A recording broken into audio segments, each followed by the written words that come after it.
competition. There were three filmmakers with nothing in common. They thought they had it all figured out. They don't just follow the movies, they make them. Alexander Pavlak, Mario Silvas, and Jamal Alexander are the makers on film.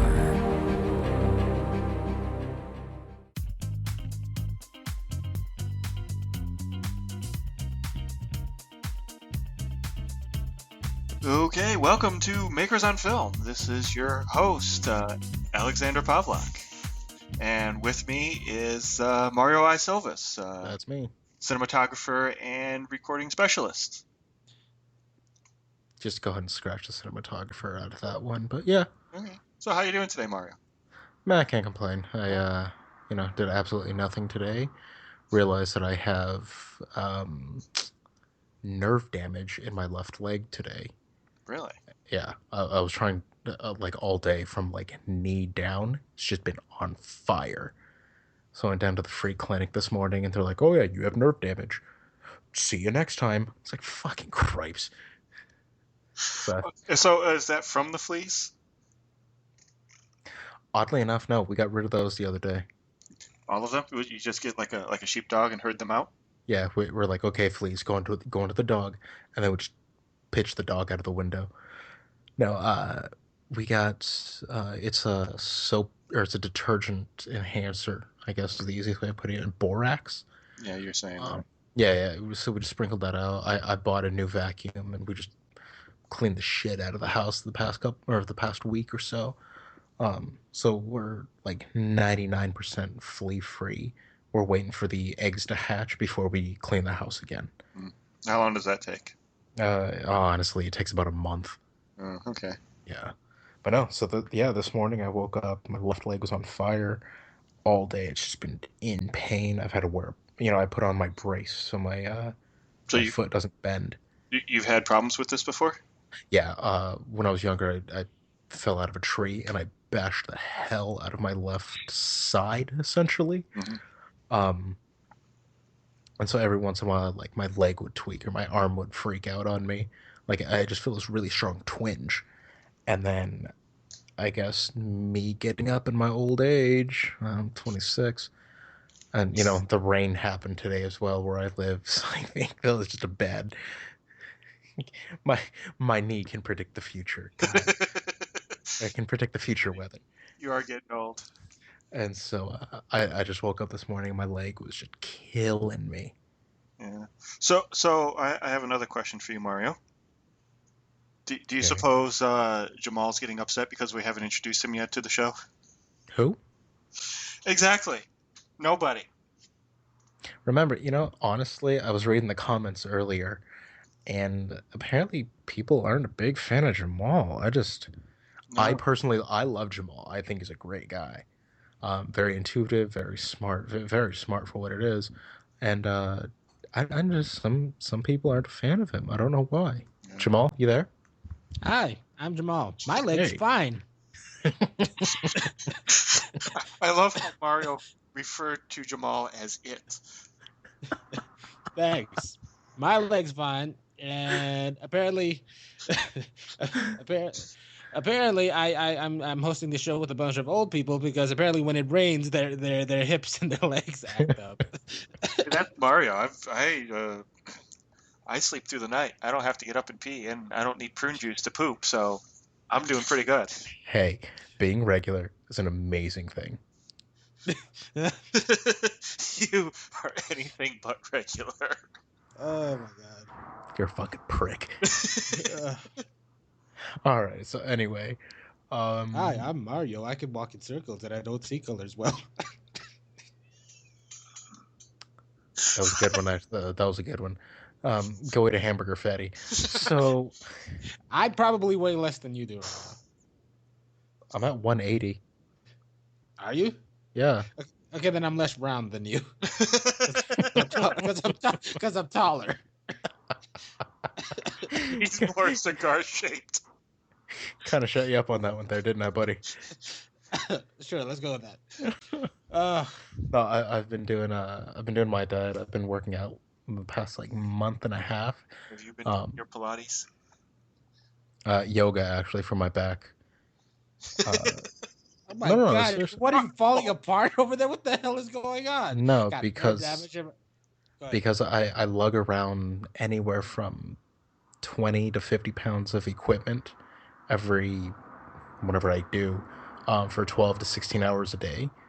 So it compresses my back. So I have to stretch out my back, stretch out my legs, basically stretch out my body. So when I do work 16, 12-hour days, my body can learn to heal itself again. So I started taking up yoga. I've been sleeping better, minus the whole, nerve damage apparently in my leg. Sleeping better, been able to exercise a lot more. Um, Overall, to fucking hippies, but it's a better lifestyle. In all honesty, I do feel a lot better. Any yoga practitioners listening today? Go down and comment. Just look us up on MLF.ninja. Yeah, Recommend go us. look downward dog and leave a comment. Oh, yoga joke. Tell us what's wrong with you. Like, what hurts on you? I'm kind of curious now. Yes, My tell us heart. about your ailments or your infestations or whatever. Okay, so let's see. We got the fleas. We had a quick spider infestation the other day because the rain was starting. Um, my leg. I'm growing my hair out right now, so I'm in that awkward like. In between stage. Yeah, it's terrible. Like I'm in like high school kid growing his hair out, always wearing a beanie, hair flipping up, feathered stage. You know exactly what I'm talking about. I do, and I can't picture it on you. You must look really gay now. It's fucking terrible. Well, it was great. I woke up this morning and I'm like I audibly screamed, "Fucking hair, get out of my goddamn face!" Went into my roommate's room, grabbed one of her hair ties, pulled my hair back, and it's only like 5 inches long. But I pulled my hair back, tied it in a little bun, and I'm walking around. And I was like, how bad is this? I went in the bathroom and took a profile picture of me. I got a goddamn rat tail. Oh man. I was like, I'm I try to keep my hair short now just because I don't want to deal with it in the morning. I'm lazy. yeah. Okay. But, Alex, what ails you? I got badly sunburned this weekend. Well, not badly sunburned, but I got sunburned this weekend because What did a car flash its brights at you? no, I had a yard sale, so I was outside like all day for 2 days. And I had a tent that I tried to stay under, but people come around, start looking at your stuff, so you Yeah. kind of want to make sure they're not stealing anything. It's Arizona as well. I mean, the sun is just everywhere. It is everywhere. I tried to get it off of me, but So there's that. You're stupid. I have allergies, which I live in the desert and I still have allergies. So, and You're allergic to pug, is what it is. probably that's about it though. I did hurt my back a year and a half ago, 2 years ago, in a freak jumpy castle accident, but I've lost a little bit of mobility there, but Yeah, dude, please go back to that. wait. Yeah. Go back to that story. so actually it was about a year and a half ago. Was there or was not tequila involved? It was afterwards, but Fair enough. funny you should mention that. It was a friend of ours, kid's birthday. So I'm at my friend's house, and we pull out the lightsabers, and we're playing around with the kids, and the kids have the jumpy castle. So I'm in the jumpy castle with the kids, and now I'm 40 plus years old, and not as spry and flexible as I used to be. So the kids are doing like backflips and forward flips in the jumpy castle, and me, after a beer or so, think Just having a hard time walking. no, me after a beer or so, I think, yeah, I can do that too. So I try to do a front flip, and I land wrong, and I throw a disc out in my back. Jesus Christ. So excruciating pain right away. Okay, so like now I get a new appreciation for watching American action films because there's always a point in it where the hero falls from a balcony, from a roof, lands flat on their back, gets up and runs off. And I'm like, no, I hurt myself in a jumping castle, and that thing is made to absorb people, landing on it. So it's You fell in a jumping castle less than 3 feet high onto a squishy surface, and I threw out a disc in my back. and still were able to throw out a disc in your back. Yeah. So, get this though. So, Oh, there's more. excruciating pain, like for the first 10, 15 minutes. I can't even move. I finally muster up the energy to get out of the jumpy castle, which was not an easy thing. 'Cause I also had 2 lightsabers in my hand at the time because I wasn't giving those up. You had, what was that, Alex? I had 2 lightsabers in my hands. Just wanted to make sure that the audience heard that part. So I get out of the jumpy castle and I sit down and I drink a little bit, and my back starts to lessen, but it still hurts, but it's a little less. I can actually. To our listeners, we are in no way advocating using alcohol as a way of self-medicating. Keep going. So I go home, and this is when I had the carpet cleaning job, so I have a very physical job throughout the course of a day. So I talked to Heather, and she's like, "Oh, my mom hurt her leg. She has some Vicodin. I'll call her up. She'll bring it over." Now we're talking. I'm like, "Sure, whatever." So she brings over like 7 pills, I think. So I take one pill because I don't want to overdose. 'Cause you hear all sorts of horror stories about Vicodin. Right. So I take a Vicodin, 4 ibuprofen, and I think that's it for the pain medication. Then I do my allergy medication, and this is barely taking the edge off of the pain.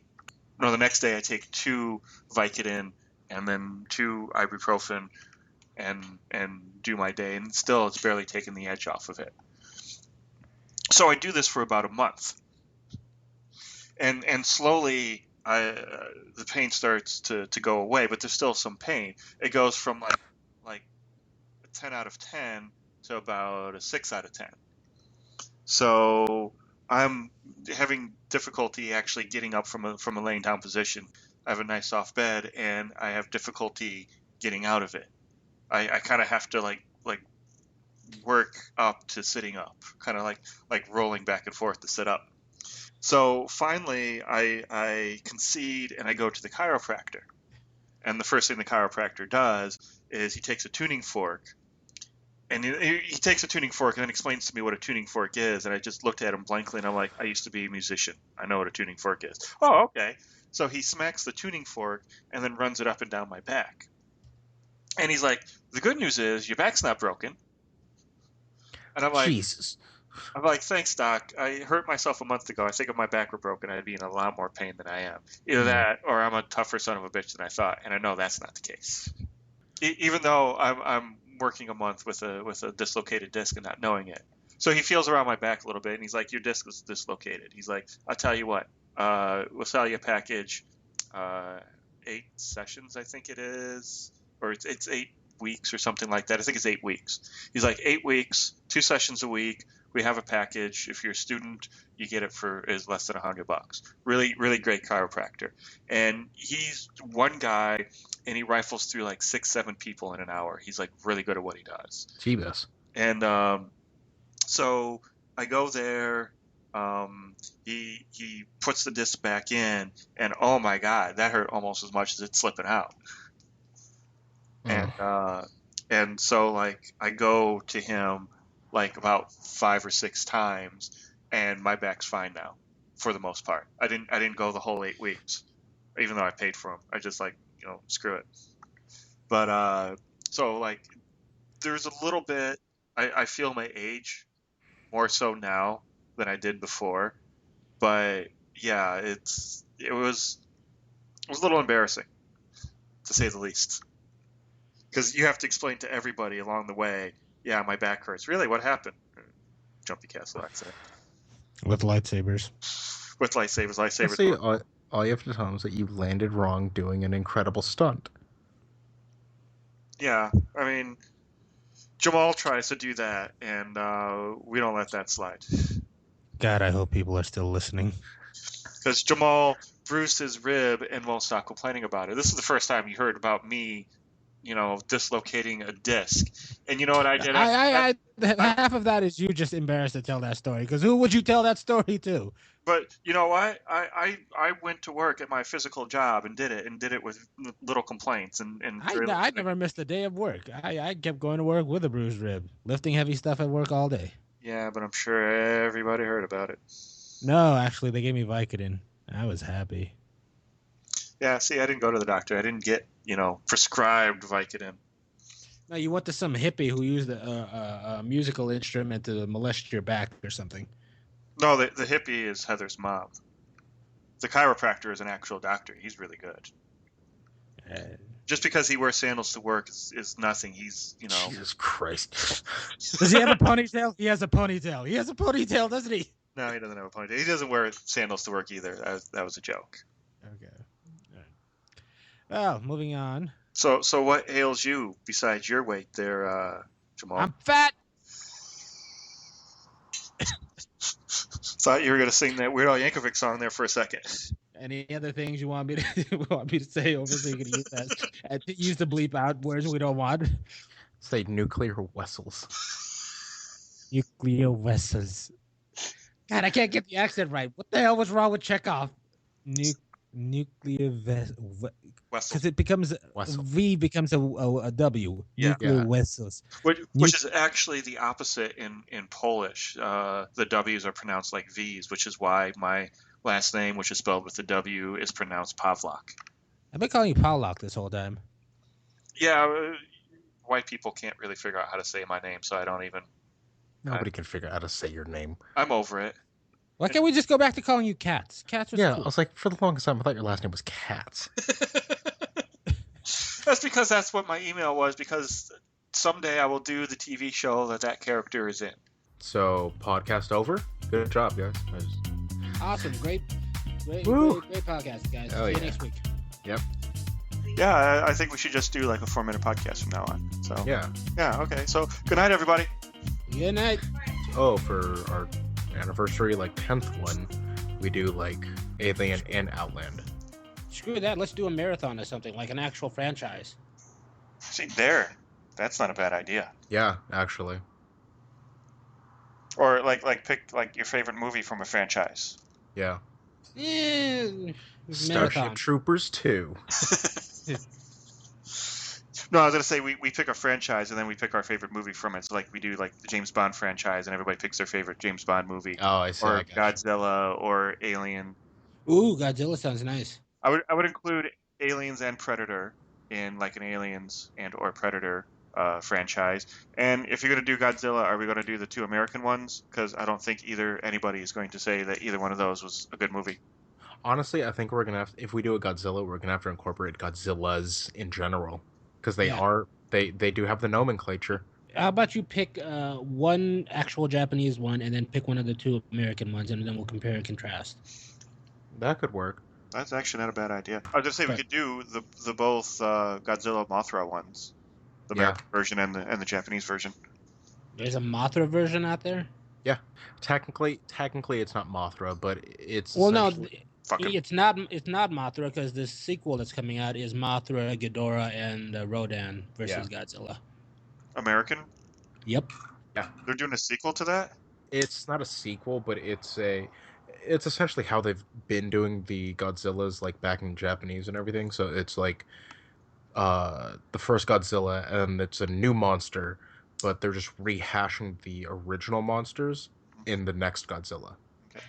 Hey, Alex, you're saying that nobody likes those movies? Well, the 2014 one holds a 75 on Rotten Tomatoes. Seriously? Yep. Yeah, dude, that was a great Godzilla. I like Godzilla. There was like 50% less Godzilla in that movie than any other fucking Godzilla movie. Yeah, but it's not about Godzilla. It's about He's the titular character. It's about the consequences of Godzilla. Exactly. Look at it. Look at the way Godzilla was created in the new American version. Nuclear holocaust, essentially. And that's how it is in the Japanese version too. Right. And so we're essentially playing God. We're dicking with nature. I mean, that's what we've always been doing, is dicking with nature. And it just so happens Godzilla comes to save us. That should be the new slogan for the Jack Link's jerky. Instead of messing with Sasquatch, it's dicking with nature. It's just a Sasquatch just giving it to some guy, like just right behind a bush. Just raping people Yeah. instead of eating them or attacking them, just bending them over their SUVs. Oh my God, it's Sasquatch! What does he do? What's he do? Oh, I'm a butt! Oh, I'm a butthole! He's attacking that guy. He's mauling him. No, he's taking off his pants. Oh, damn! He just spit in his hand. This will not end well.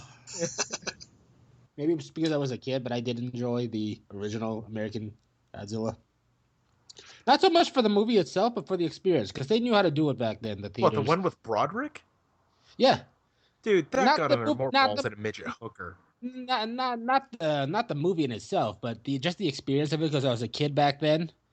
And back Okay, then, yeah, I'll give you that. Yeah. And back then, they knew how to do movies, right? Like you go to the theater on opening weekend, they have the carpets like the carpets were like his footprints all the way leading to the theaters. There were like statues everywhere, and like all the merch that was there just for Godzilla. They knew how to do it back then.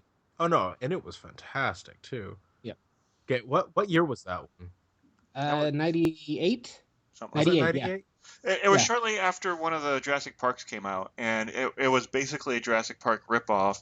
This is why we had all the Godzilla babies in Madison Square Garden, because they wanted a scene like the raptors in Jurassic Park. Yeah. And that's really what gets me about Godzilla. The two Godzilla movies have not been about Godzilla, and I want to see that. Holy shit. You know what I completely forgot right now? Jean Reno, the guy that, you know. Yep. Yeah. Yeah. He was in Yep.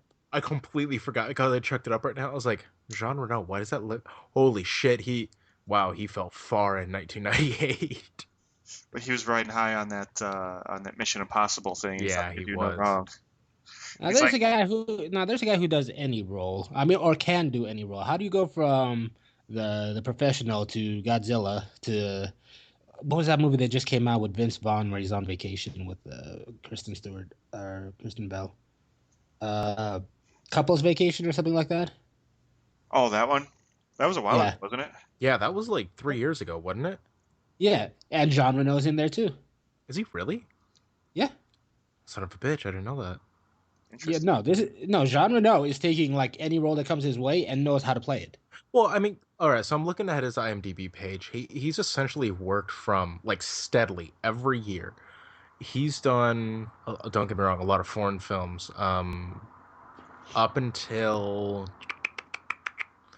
about the 90s, he did La Femme Nikita, which was, you know, still French, but it was also American at the same time. Well, it's done. That was written and directed by the same guy who did Leon the Professional. Yeah, it was what's his face? Besson. Yeah, Besson.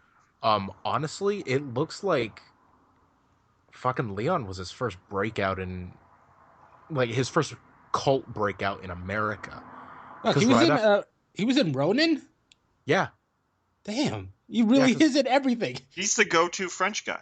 No, he is, and he does a fantastic job. Yeah. The Pink Panther. Hotel Rwanda, Flyboys, fucking... He's like Peter Stormare. Peter Stormare is the go-to Russian guy. Jean Reno is the go-to French guy. Yeah. Remind me who he does. Remind you what? Who Peter Stormare is? He played Lev in Armageddon. He was the crazy. Oh, okay. Yeah. I got it. And you see him in a lot of things. He was in Snatch. He played the crazy. No, he didn't play the crazy Russian. It was the other Russian guy. Yeah. Russian guy number 2. He was crazy Russian guy. Yeah. Yeah. He was the killer in Fargo. Yeah, he was. You wanna hear the weird thing about that? I'm looking up his wiki right now. Peter Stormare is actually Rolf Peter Ingvar Storm from Sweden. Oh. Really? Yeah. He's from Sweden. Yeah. Because he's like go-to Russian guy number 1. Yeah, well, he has that that definite like European tough guy look to him. Yeah. It's like, it's honestly like eyes down. I'm looking at his picture right now. It's like eyes down. He has that big jaw. He has that I hate to say it, like big nose as well, but it's definitive of that style. He looks like he looks like a human vulture hybrid. You're a That's human culture hybrid. oh by the way, he's also only 61. That man has not aged well. What do you mean he's on what? He's What? only he's only 61. Yeah, and he looks it. Actually, No, he looks quite a bit older. I would have guessed he was like in the 70s. Peter Stormare? Yeah. I think he looks pretty good for 61. Yeah, no, he Eh, looks good for his age. Yeah. Have you seen The Last Stand with the Schwarzenegger? No. No, yeah, he doesn't. Yeah, this man he's lived a life. He's lived quite a life. Well, yeah, of course. I would hope someone like him would live his life. It's not like you're just gonna look at him and go, man, No, I mean he he's ate a lived a lot of hard life. broccoli. He had a hard he lived a hard life. Well, let's Okay. take this opportunity to move on to the movie, to Okay. Leon the Professional. Oh, that's right. That's what we were here for. Exactly, yes. So this is one of my favorite films, starring John Reno, Gary Oldman, Natalie Portman, and David Aiello. So this is like I have to say this is my favorite movie of Natalie Portman's, and it's kind of sad that I think she peaked at age 12. But this is one of the reasons why I suggest this movie. I just think everybody in this film just did an amazing job, and I think in part I would have said in part that it's probably Luc Besson's hand in all of this, but then I saw Lucy, and I'm like, well, maybe he's not as good of a director as I always thought he was. Or maybe you just didn't like Lucy. Lucy was pretty bad, so maybe there was that. But he wrote the Taken series of movies and the Transporter series of movies, so I'll take that for what it's worth.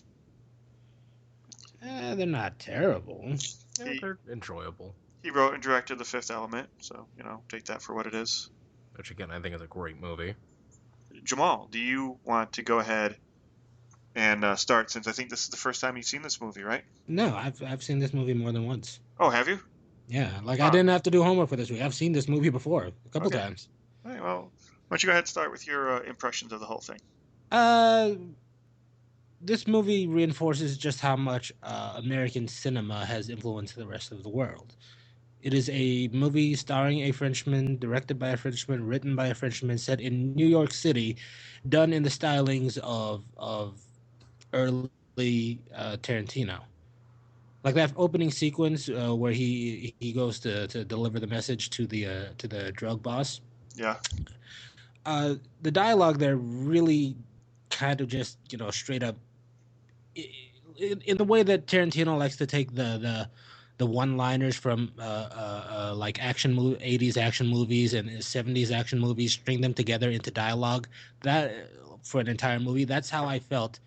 I was watching in that first sequence.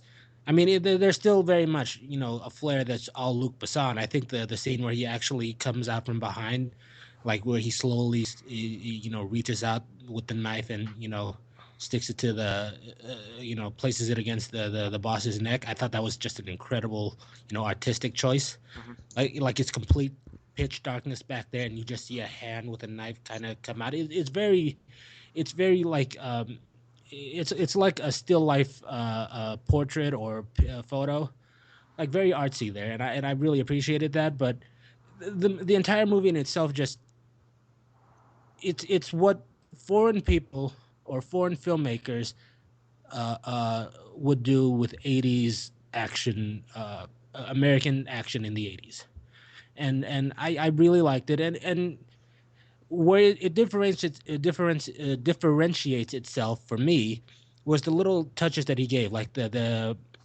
like for instance the direction Natalie Portman's character takes in the film. Very, very different. You don't necessarily see that in a lot of films. She's very it's hard to describe her character without sounding like a complete and total pedophile. But do the best you can. I'm trying to, but I would assume part of Basan's direction to her was own your sexuality, because she kind of does that the entire movie. Yeah. She's very much acting like an older. Again, woman. This is where sure, let's go with that word. Yeah.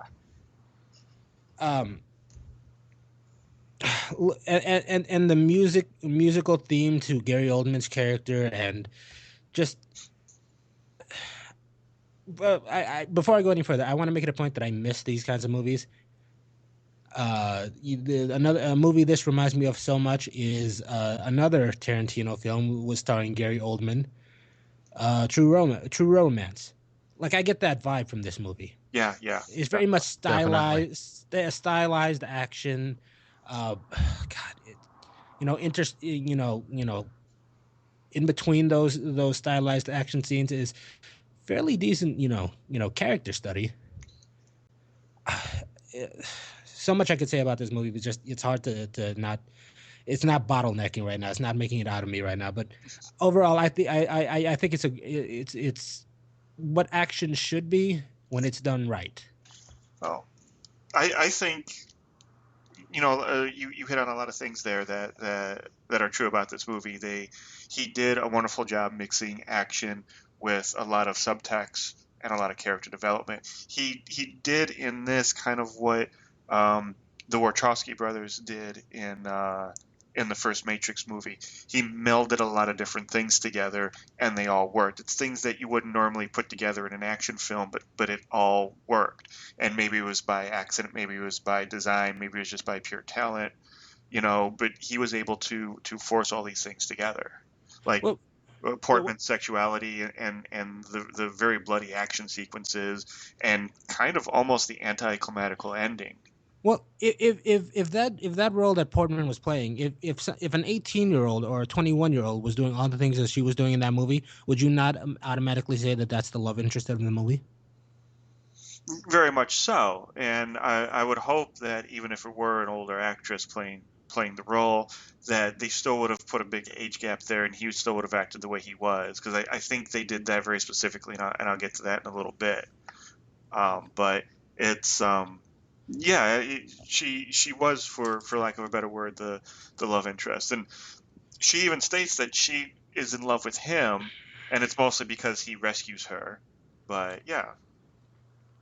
To my point about how uh, American cinema has influenced the rest of the world, is it saying something that the thing that the rest of the world is getting from us is action? Is that a big thing? Do you think is that our major product to them? Is it?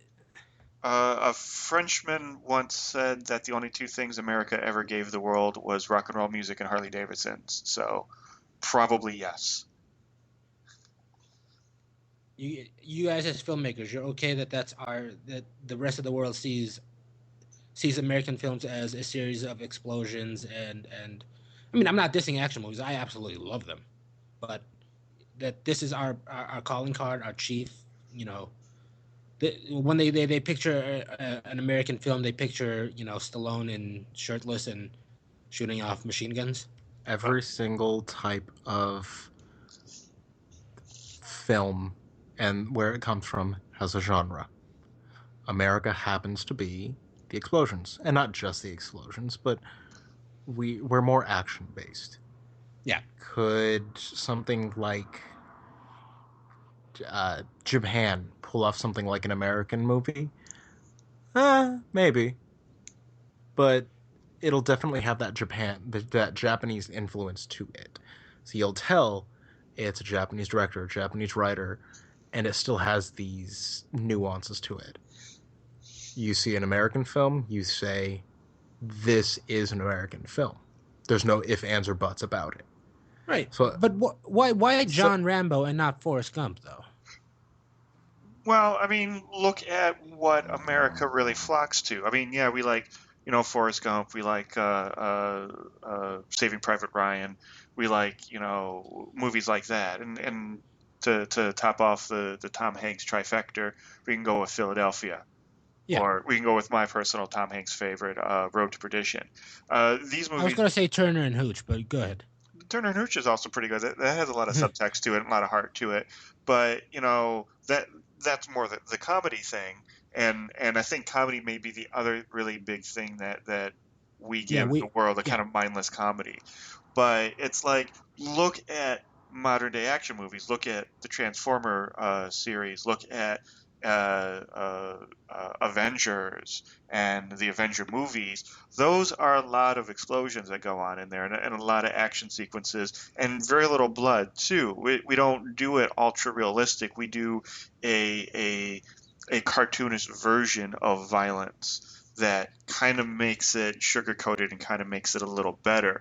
But when you have guys like Quentin Tarantino do action, look at his action films. When you have like Robert Rodriguez do action, look at his action films. That's a great. I'm glad you bring up that name in particular. Why Tarantino and why Michael Bay or John Milius, but not Tarantino or Spike Lee? Because Tarantino takes those genres and tips them on his ear. I mean, if you look at From Dusk Till Dawn, if you watch that without knowing anything about it and not seeing any of the trailers, you don't realize that that's kind of a horror film, that's a vampire film. You go into it thinking it's a regular, Tarantino kind of action film, and it starts out that way. And he didn't direct that, by the way. No, but he did write it and he did produce it. It's from Quentin Tarantino. Did he write it? Okay, I didn't know. Yeah, it's from Quentin Tarantino, from Robert Rodriguez, from Dusk Till Dawn. That's how they advertised it. And every time he says, I only did 4 movies or whatever the number is now, he always forgets that one. He always forgets 4 Rooms, which really pisses me off because those are also his films. You can also go ahead and say that films that he acted in are his films too, but I won't even go into that. So. Right. He did produce that. He did have a hand in it. One of the characters is one of his characters, the lawman that ends up being shot at the beginning, Quick Draw. He's one of Tarantino's characters that he loans to Robert Rodriguez for this film. So it's those guys do things like that, and they put it on their ear, and they do things with and to their characters that kind of make them flawed, that kind of make them not superheroes. They're not really heroes. They're kind of anti-heroes. And we did that kind of in the beginning with like Rambo and with Rocky, but we moved away from that. Rambo had to be justified. Rocky had to be justified. They had to win. They couldn't be these guys who were the stars of the film, but not very good people. Is that a reaction to us? Are we conditioned to want to see all our heroes be straight laced? And has John Wayne taught us that it's black and white in movies? No, but you also have to look at the eras when those were created. If you look at something like John Rambo, First Blood, that was a veteran coming back home from PTSD, suffering from something real that not a lot of people at that time knew of or were even discussing. I mean, hell, even nowadays, PTSD is still viewed as kind of a coward's way out of saying that I can't deal with this. That honestly, a lot of people. Yeah, there's a huge stigma. Yeah, there still is. Even 30, close to 40 years after that movie's come out, there's still this huge stigma, and that's why that movie was great. It's not the fact that it's this shoot 'em up, kill movie. It was a fantastic film that, I mean, even Jaws, I can put up there as well. It was a great movie because it had a central theme, and that was one man trying to deal with the past that he can't get rid of anymore.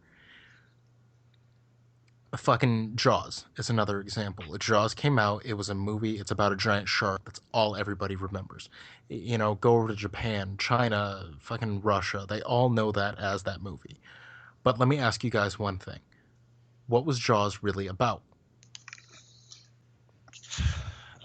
I know it was more than just... it's hard to say. It's kind of about a guy... trying to keep his town together, the sheriff, but trying to keep his family together. It's a lot like something High Noon, where it's the one guy, the one lone voice of reason, trying to save a city, and while dealing with like a personal life at the same time. Because he always seemed like a fish out of water to me, and he was always trying to like, he was out of his element clearly, but he was going against himself to actually to save the day, I guess. Yeah. Okay, so Jaws is about greed. Really? Yes. Think about it.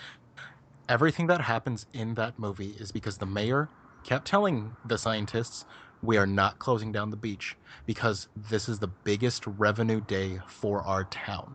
Yeah, the summer. That's Jaws true. That's is true. about greed. Yeah. That's it. That's why that movie was so great. Because everything about that film, yes, you have the shark, yes, you have uh the suspenseful horror, and honestly it's one of the reasons why a lot of people are afraid of the ocean nowadays, or just large bodies of water nowadays.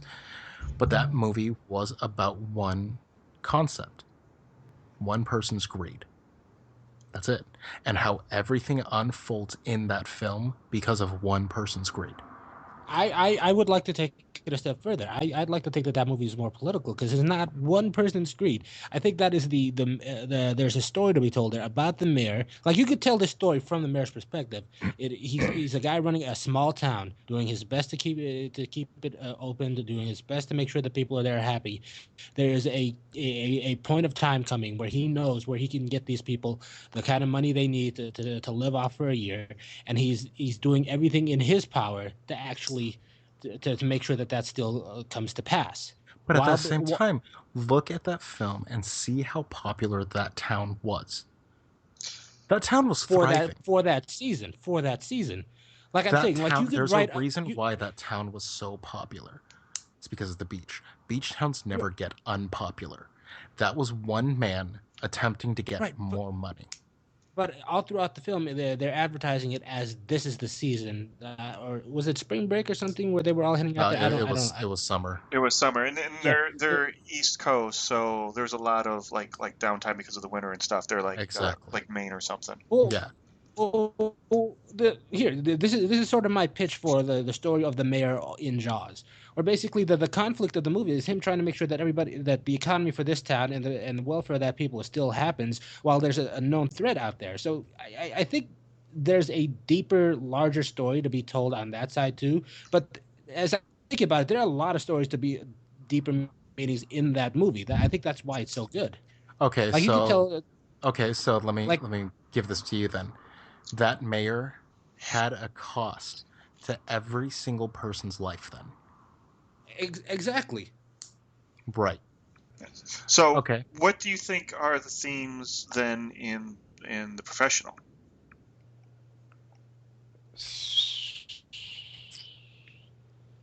Because I can tell you what I think, but you guys go ahead, go first. Change. I'm gonna say change for one. Okay. Loneliness, compartmentalization.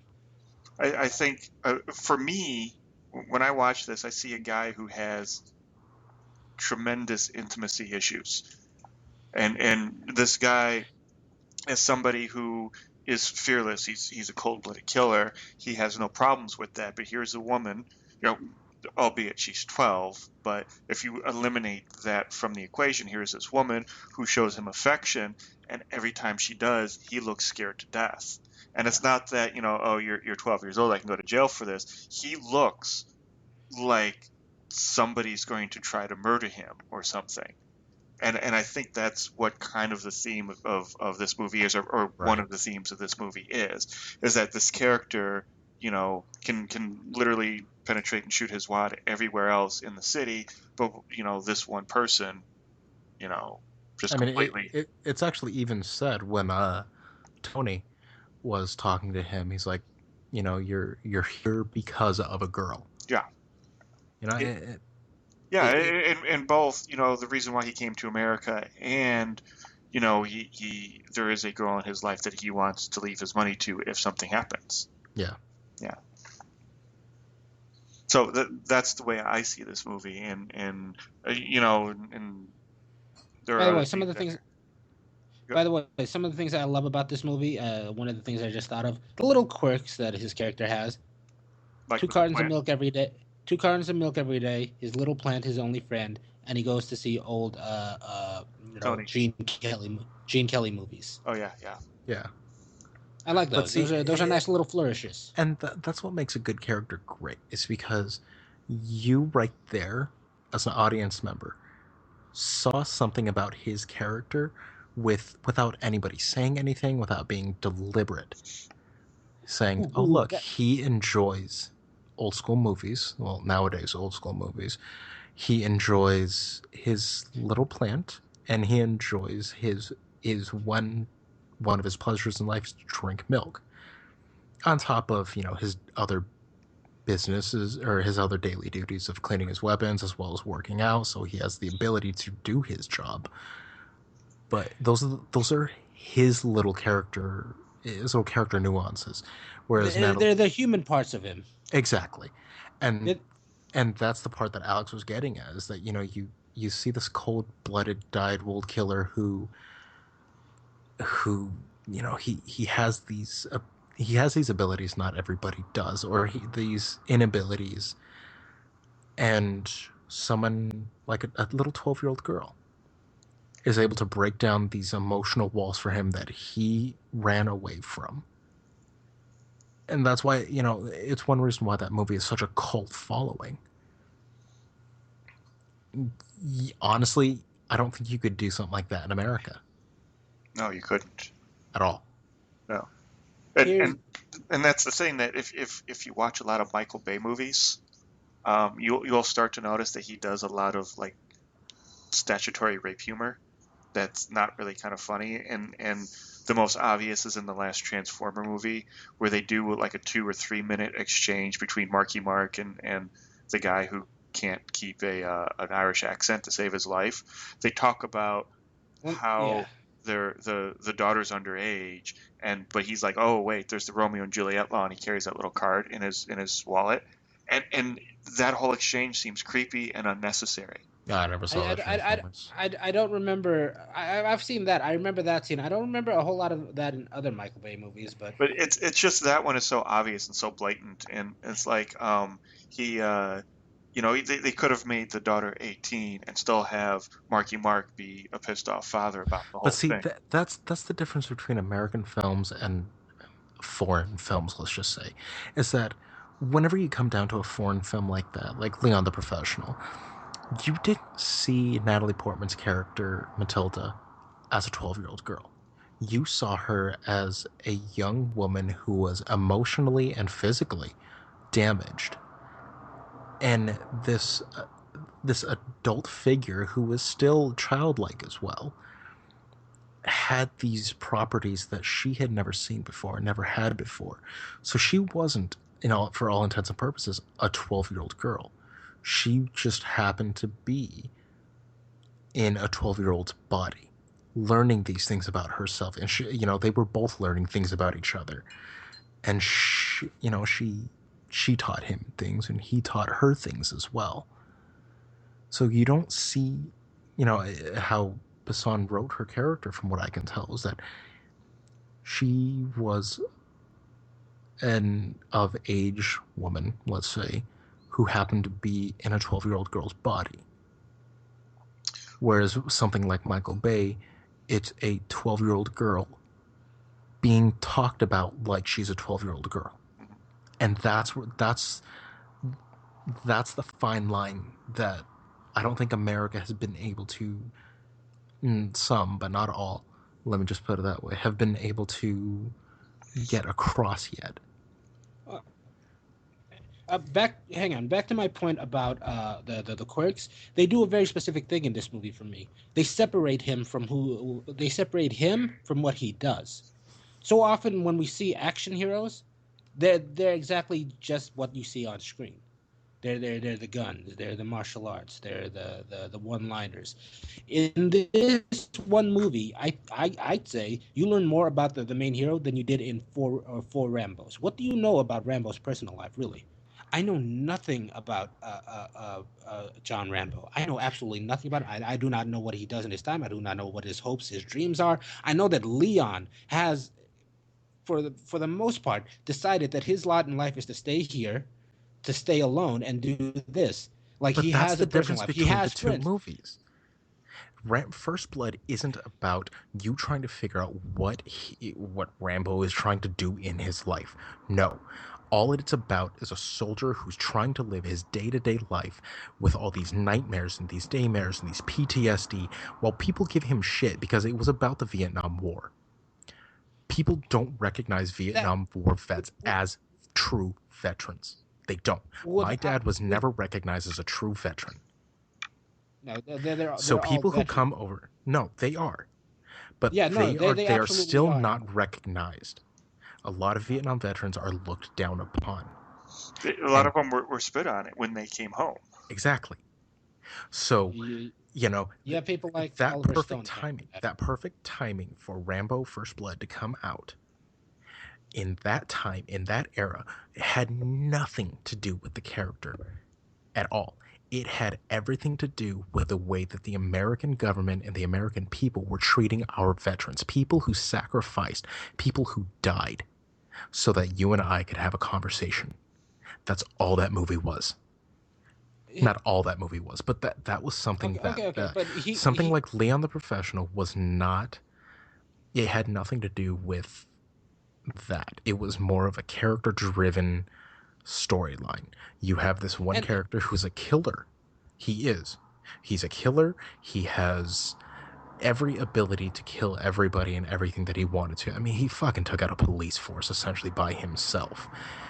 And he's afraid of, as Alex was saying, and correct me if I'm wrong, Alex, but he's afraid of commitment now because of what he was damaged in the past. Yes. So you cannot compare Leon to First Blood. Here's where I make you kind of made my point for me. The distinction I make between those two movies is this: Leon is a character. John Rambo is a plot device in that movie. Why? Because he lacks anything else except for that monologue he gets at the end of every movie. What is there to actually show that this thing that you see on screen at that time actually thinks or feels anything? Whereas Leon, you see that throughout the entire film. Yes. That's why you can't compare the two. My point when I made those is that John Rambo is less of a character. He's not a character, actually. He's a plot device. God, I'm gonna try and find the right word here. Well, that's essentially what he is. He's a means to an end, and yes. One of the reasons why Leon works is because of those little flourishes, those little things that make him different, and that's sorely lacking in a bunch of action movies. Alex, you brought up the what do you call it? The Michael Bay films. Yeah. Those are attempts at flourishes gone wrong. Yeah, yes, they are. And America has not been able to come up with a character or a flourish, to use your word, in decades, in all honesty. I'm trying to think of one right now. It's hard to come by. See, it's not. I'm not saying they haven't, but it's hard to come by. When Americans do that, they do a very cliche version of that. They do like the buddy cop film where you have the one guy who's kind of the loner, and then the other guy who's the family man. So yes. Just because he has a family, and they're the joking around kind of family because they always are. That is all the information you get about him. And that's their attempt at giving him a flourish or a personality or something beyond the job. They did that in Bad Boys. They did that in Lethal Weapon. I'm sure they did it in other films. I can't think of one right off the top of my head, but those are the two that stand out that all these people have to define them or to separate them from everyone else is this family that we see a very little bit of your home life with. And then, does that become kind of an Achilles heel to them later on? With our guy Leon here, he doesn't have any of that. He does segregate and compartmentalize everything, and chooses to pull himself out of society. But even in that, he has that plant that is his best friend that he talks about, and through that, through his need for some sort of connection to something, he has that plant, and slowly he makes a connection with the little girl even before anything happens, and those are the little things that start giving him a personality and start separating him from everybody else. Why does the movie come over here with more artistic flourish? What are we lacking that they have? What is missing from us that they have? Is it a matter of taste? Is it lacking anything? Well, the what was taken out of the American version was some of the violence that was going on with Leon and Matilda. Uh, there was a lot more of the two of them doing stuff together, uh, hitman wise. In the European version, that was cut out of the American version. The scene in the restaurant where she declares her love for him and gets drunk and tries to seduce him was cut out of the American film. God, I wish that would have made it in the American film. American is too prudish to let that happen. They would have been up in arms and said this whole thing is about, pedophilia and whatnot. And if you look at it, he does not reciprocate those feelings towards. He does love her in a sense because he doesn't want anything to happen to her, and he saves her life, and he has affection for her, but he doesn't love her in the fact that he wants to carry on any kind of romantic relationship with her. And again, that's why I say it's a story about a guy with intimacy issues, because, is it because she's 12 years old, or is it because he can't actually formulate those kind of feelings for anybody? Yes. Let's go ahead and wrap up. This week was supposed to be Jamal's turn to pick a movie. I'm going to abstain from picking a movie this week. I'm going to forfeit my rights to pick a movie too. We will have a special guest next week. Oh, you're so nice, Jamal. Even though we've kind of been vetoed regardless, you're so nice, Jamal. Yeah. What do you mean vetoed? What do you mean vetoed? We know what side of the bread is buttered on your house. Yeah, you don't even know what that means. I don't know what that means. No, I think what Jamal is saying is that he misses food after his dieting and all that. Oh, you missed the beginning. I was over here eating a salad. I was complaining the whole time to Alex while I was doing it. Oh my god, he had tears running down his tiny little cheeks. He was just, I'm sad. On the plus side, I think I am losing a little bit of weight. So. Hey, good for you, man. Thank you, guys. How long has it been? Been like 3 months, 4 months? Coming up on 2.5 right now. 2.5. Okay. Nice. And you're still walking. How far are you walking? Oh, yesterday I did like a full 8.25 miles. Nice. We had the show today, so I did a little under 5. Okay, that's still pretty good. Yeah. I doubt I could walk 5 miles. I'm sure you have an easier time to get than I will. Yeah. Good talk this week, guys. I like this week. Yeah. So. By the way, Alex, I've been figuring out why none of your emails have been getting, or why my emails haven't been getting through to you. Yeah. Apparently, my autocorrect has been putting your email as flight on the I. So whoever has flight on the I at Gmail has been getting my bio like 4 fucking times this week. Could you forward that thing about the half marathons to him so he can send it to me? The half marathons? Remember you last week you mentioned that thing where I would run like a minute, walk for a minute, and then fucking Christ, that's what I forgot to do this. Okay, I'll do that right now. Yeah, throw all that into I'll pass it on. I'll put it flight in the I. Yes. Jesus Christ. There's some really confused guy out there. You should send, because you didn't get any bounce backs on that, so somebody does have that. No, someone definitely has that. What I would do is I would write an apology and then a little ad for the show, and then he'll be all amazed. It'd be all like, Listen to episode 8. We'll talk about you.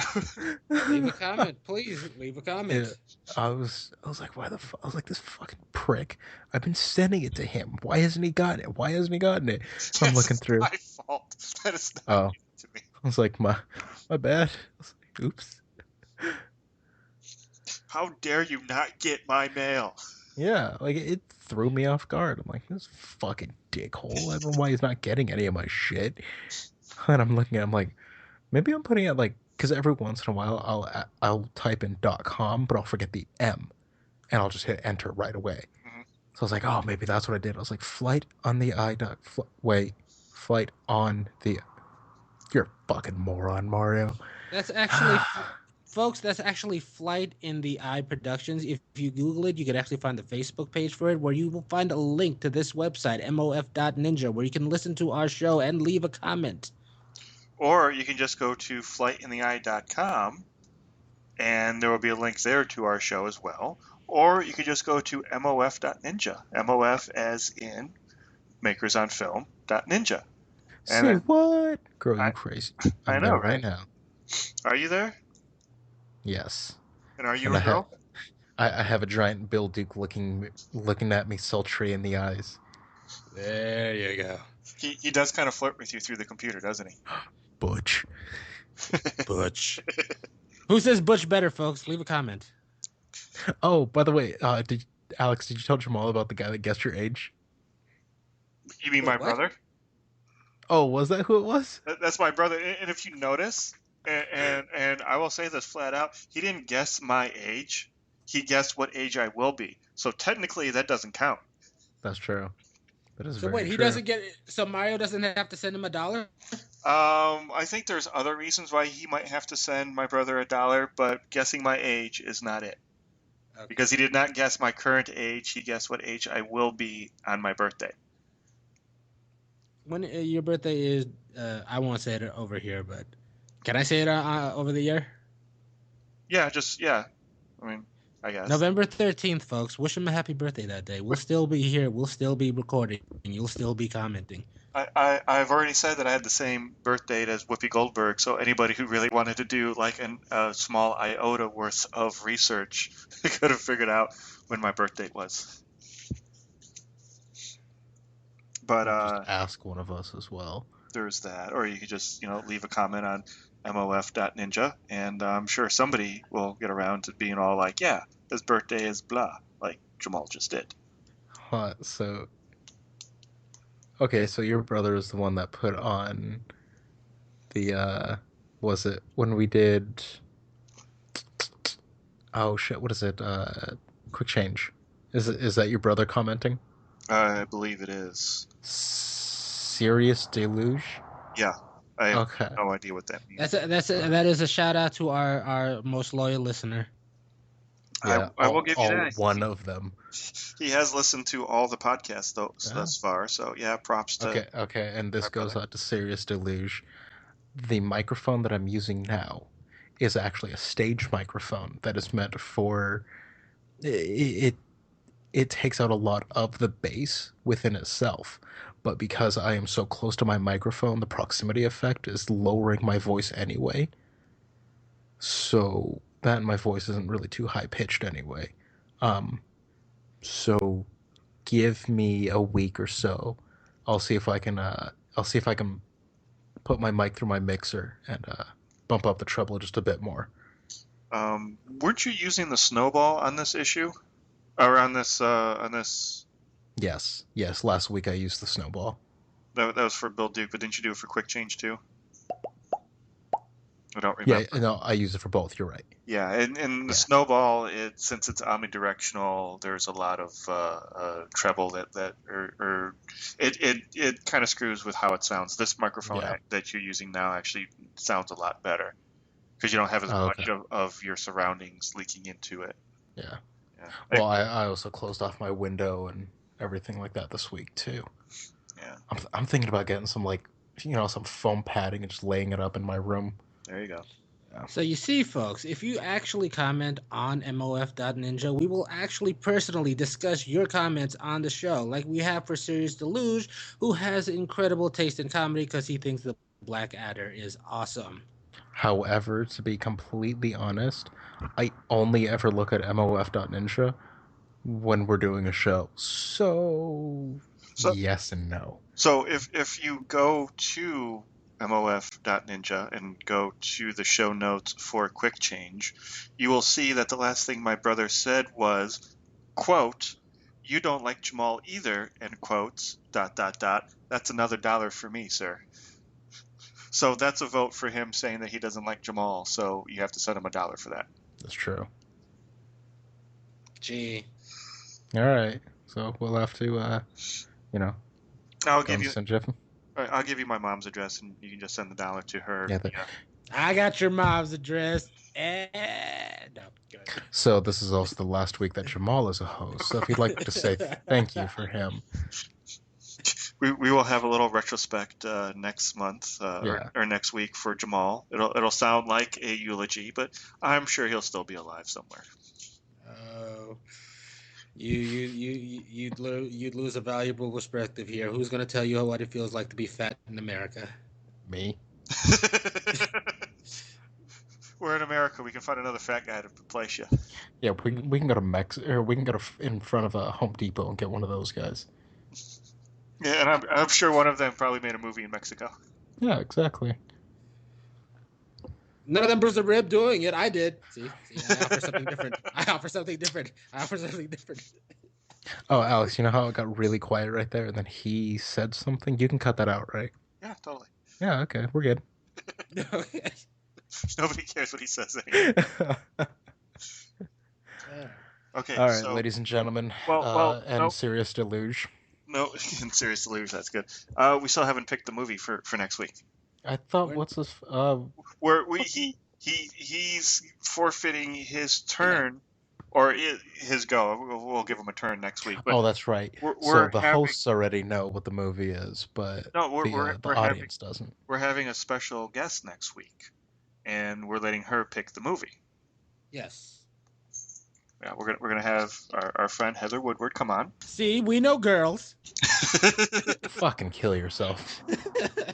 So we're gonna have Heather Woodward come on, and she has chosen the movie to watch for next week. Which is? This is by far going to be, I believe, our oldest movie that we're going to watch, and it is considered by some a Sean Connery classic. Hunt for Red October? Nope. The first Bond? Nope. You already know what it is. What's the one where he molested like a massage therapist? No, wait, that happened in real life. Never mind. Any Bond? That's called Jamal's One Time as a Massage Therapist. That's called Sean Connery's Tuesday. So the movie is the 1981 Sean Connery classic. This is what he did after he left the James Bond series, called Outland. I think we should watch Time Bandits. In the distant future, a police marshal stationed at a remote mining colony on Jupiter's moon, on the Jupiter moon of Io, uncovers a drug smuggling conspiracy and gets no help from the populace when he later finds himself marked for murder. So it is the typical American action movie affair set on a moon of Jupiter. Highlander in space, got it. Yes. Because, in space, they all sound Scottish. And on that cricket-inducing note, we will go ahead and say goodnight. Okay, that should be the tagline for this episode. Cricket-inducing note. Awesome. Okay. So you guys have a good evening. Yep, I'm about to go eat some dinner. Later, guys. Later. Join the makers each week. I'm fat. Join the makers each week as they discuss film, TV, and pop culture. To learn more about them, go to mof.ninja. This is John Cleese saying goodbye.